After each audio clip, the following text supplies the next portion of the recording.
Ireland was never part of the Roman Empire, but that doesn't mean that it's been left out of the newest entry in the Anno franchise, Anno 117 Pax Romana. While the Celtic homeland of Albion is clearly based on Roman Britain, it contains many references to Irish legends, places and people, including one which totally surprised me when I first discovered it.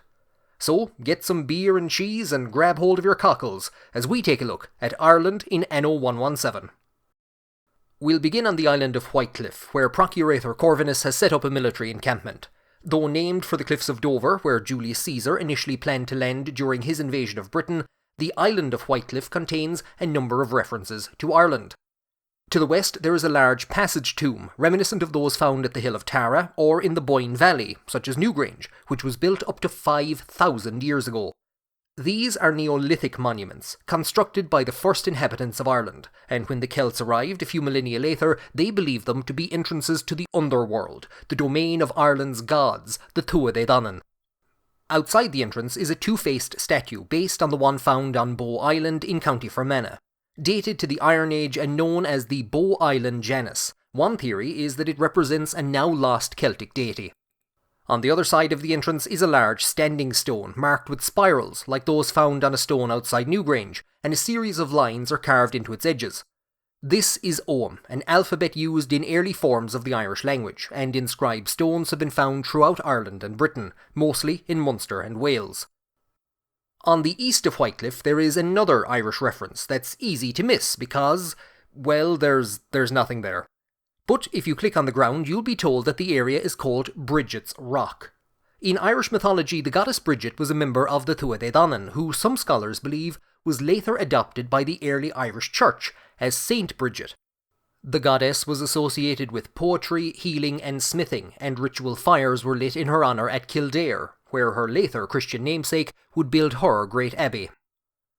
Now, passage tombs and Ogham stones aren't unique to the island of Ireland, if those markings even are Ogham, but in the game's specialists there are a number of explicit references to the Irish language. First, there's this guy, who can be picked up in the Hall of Fame, making him available to you whenever you start a new game. This Boioran Rhapsodist's first name contains the word Síochána, the Irish for peace, and his flavour text describes him as having the voice of an angel, guaranteed to blow your mind, any time. If that last bit sounds familiar, it's because it's a line from Killer Queen by the band Queen, and indeed, Síochána's surname is the Irish word for Mercury. While he's not Irish, Ubisoft have obfuscated a tribute to Freddie Mercury and Queen behind the Irish language. At the moment, one of the rarest achievements in Anno 117 is Reunion-a-Trix, where two specific epic specialists must be placed in the same villa. They're clearly based on the mighty Gaulish warriors Asterix and Obelix, but if we remove the Rix suffix, we are left, almost, with two Irish words. This one is Uber, meaning work, which is fitting as Uberix impacts smelters. If I told you that the first part of this word is ish, you might guess that it's pronounced ishka, and by changing the A at the end to an E, we do indeed get the Irish word for water, again fitting as Ishkarix affects nearby fisheries. Over on the island of Knocknees, Manx Anxious describes himself as the leader of the Capel, but pronounced as Coppel, this is the Irish word for horses. Amongst this tribe is Brian Nagapaleen, Brian of the Little Horses, whose flavour text says that his poor mouth will get him into trouble and his like will never be seen again. This confirms him to be an homage to Miles Nagapaleen, the pseudonym of Flann O'Brien, which was in turn the pseudonym of the Irish writer Brian O'Nolan. As Miles Nagapaleen, O'Nolan published the Irish language novel Unbail Bucht, The Poor Mouth, in reference to putting on the poor mouth, or over-exaggerating your difficulties while fishing for sympathy or undeserved charity. Set in the fictional Gaeltacht of Corcadorica, literally the dark place, the novel concerns the childhood of its narrator, Bonaparte O'Connessa. It satirises the biographies of Gaeltacht writers then in vogue, such as Untillinach by Tomás O'Crihan, from which O'Connessa picks up the phrase, Ní bheidh le héad arís ann, their like will never be seen again. O'Nolan's first published novel under the name of Flann O'Brien was At Swim Two Birds, of which a German film adaptation was made in 1997. O'Nolan also wrote The Third Policeman, but failed to find a publisher, and it wouldn't see print until a year after his death in 1966. In the decades ahead, his reputation faded until 2005, when a copy of The Third Policeman appeared in an episode of Lost. In the years since, a number of documentaries on his life have been made, as well as an animated version of Unbeil Bucht, which I would highly recommend that you check out.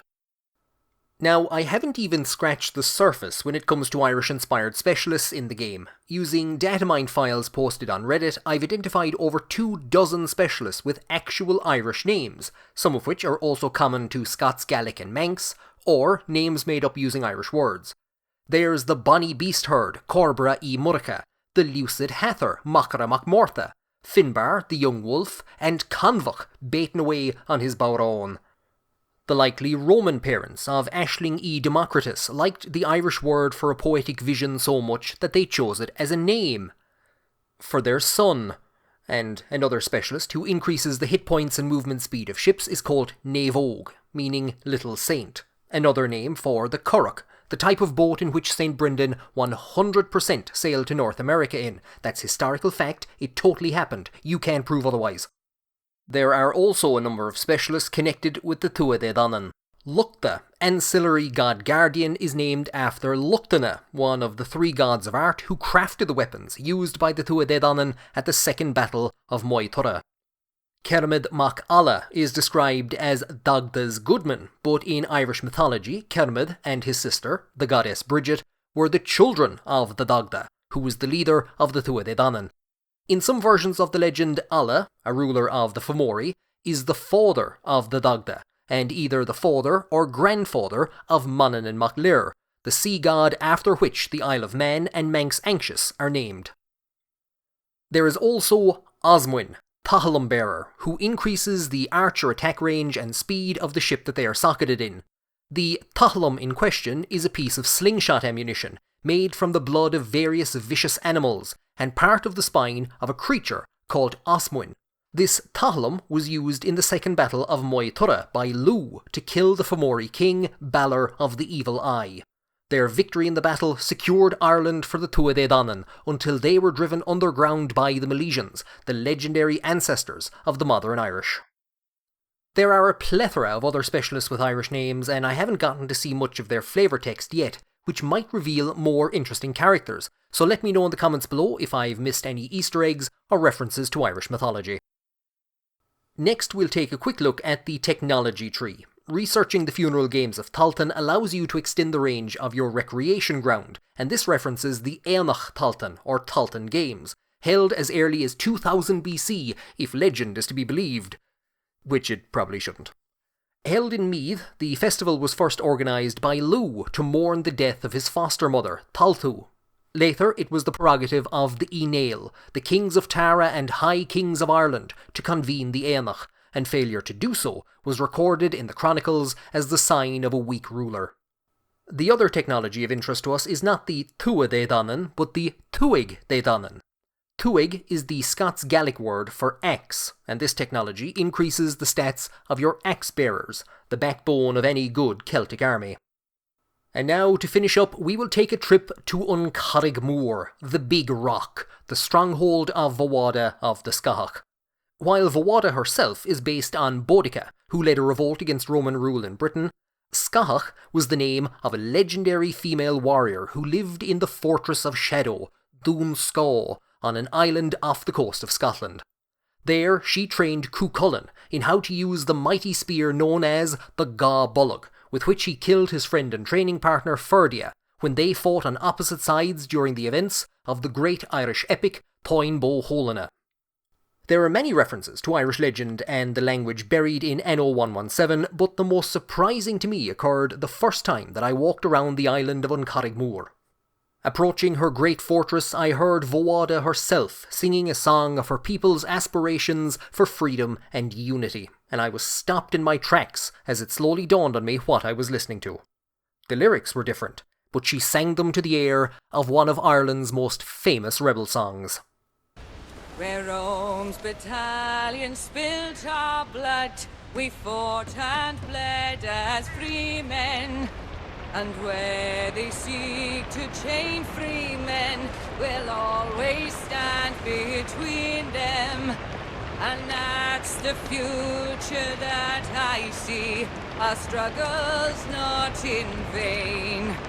On all the isles our people be united once again. A nation once again. A nation once again. And Ireland long our province be. A nation once again. A Nation Once Again was written by one of the founders of the Young Irelanders, Thomas Davies, and first published in 1844. Its lyrics make reference to the heroes of Greece and Rome who bravely stood 300 men and 3 men. The 300 is a reference to the last stand of the Spartans at the Battle of Thermopylae, while the 3 are the Horatii, made famous for their dedication to Rome. Although written over 150 years ago, A Nation Once Again is still well known, and the version made famous by the Wolfe Tones was even voted as the world's most popular song by the BBC in 2002 for its importance and evocative lyrics, and not because of a concentrated effort by Irish voters to manipulate the poll. That had nothing to do with it. As I said at the beginning, Ireland was never part of the Roman Empire, but that doesn't mean that they existed in isolation from each other. There is evidence of substantial trade between Ireland and Roman Britain. The Ogham alphabet used by the Irish is likely based on Latin, and the exiled Irish prince hosted by Agricola, the Roman governor of Britain in the late 1st century, is linked to the legend of Tuathail Teachmar, who returned from exile and seized the high kingship with a foreign army around the same time. While Ireland itself doesn't feature in Anno 117, it's awesome to see how many Irish references have been included in the game. Let me know in the comments if you found any that I missed, or if there are any that you would like to see added in future updates. I think Ubisoft should put in a specialist who increases the revenue and unrest generated by nearby wineries, called Maeve y Myra, Malicious Mead Maker, ancestor of everybody's favourite Irish princess, Beryl O'Mara.